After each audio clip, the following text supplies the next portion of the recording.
Ako naman, I don't mind doing both. Uh, I think nasagot ko rin to before nung tinanong sa akin sa press if bakit pa rin ako tumatanggap ng mga support.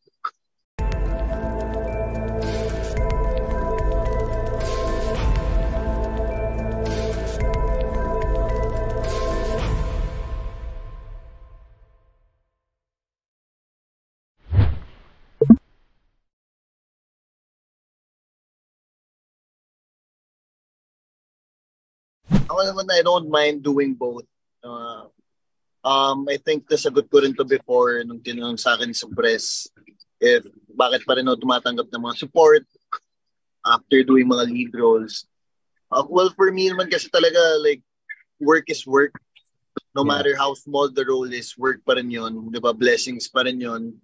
And kahit gaano kaliit yung role mo dun sa isang pelikula, you can still learn a lot from that particular role. So, 'di ba, ang acting kasi it's an infinite infinite learning 'yan eh. Parang you think you know it all pero hindi pa rin talaga. Napakalalim, napakalawak pa ng mundo ng pag-acting. So, ayun, I'm just really happy and blessed na na-expose sa mga ibang mga artista because at the same time marami ka rin natututunan sa kanila. Same goes with mga directors. And ayun. So, I don't mind.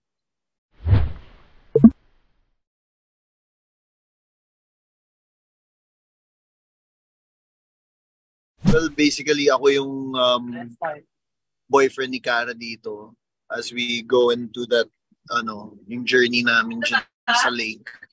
And then, wala eh, baka mas spoil kasi if I tell you guys further about my character. Basta yun lang, ako yung boyfriend ni Cara in this movie. And basta I just play a big role in this movie lang. So how was it working with Direct Phil? He's a great director. He's a great guy. He sees things differently and like his shots, his angles are different.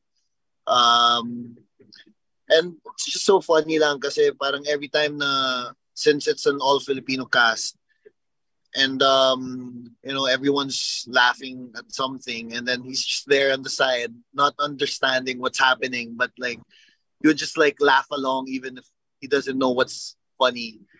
So, and it's just, he brings a good, what do you call this?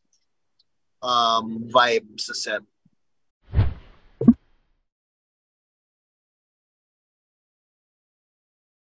Challenge. Honestly, parang wala naman na encounter na challenge towards like for my character. Yeah, how about he as a director? Ayun, like what I said earlier, he's a very cool guy. He's a cool director. He's actually one of the very few lang directors who are like, very open into suggestions. Na since he can only understand English, like he would ask my take, what do you think of the scene, blah, blah, what do you think we should do? And then it's very rare that you see a director asking their actors like what they think of the scene, what they think of like what's going to happen here, and if there's like anything we want to add. So yeah, he's just really open to suggestions, and yeah, he's just a fun guy to be with.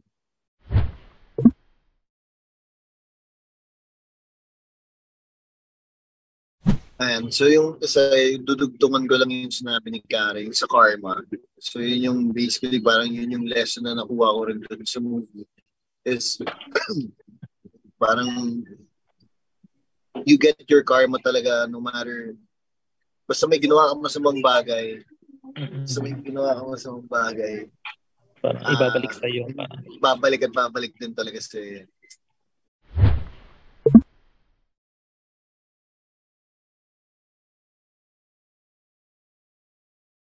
Pero pagtatawanan ko muna siya. Joke lang. Bakit? Joke lang. Okay. Hindi ko alam. Siguro at that very moment, syempre, di ba, siya yung nag-commit ng crime? Yes. Wala. Pag nasa mali siya, Mali Mali siya. talaga siya, oo. Pero syempre, ang hirap rin eh. Pag ganito ka na sa moment na yun, syempre papaisip ka rin muna eh kung ano pa, ilalaglag ko na ba siya or ano. Pero wala eh, mali siya eh. Ayun. Yun. Okay. Siguro lalaglag ko na lang talaga kagad.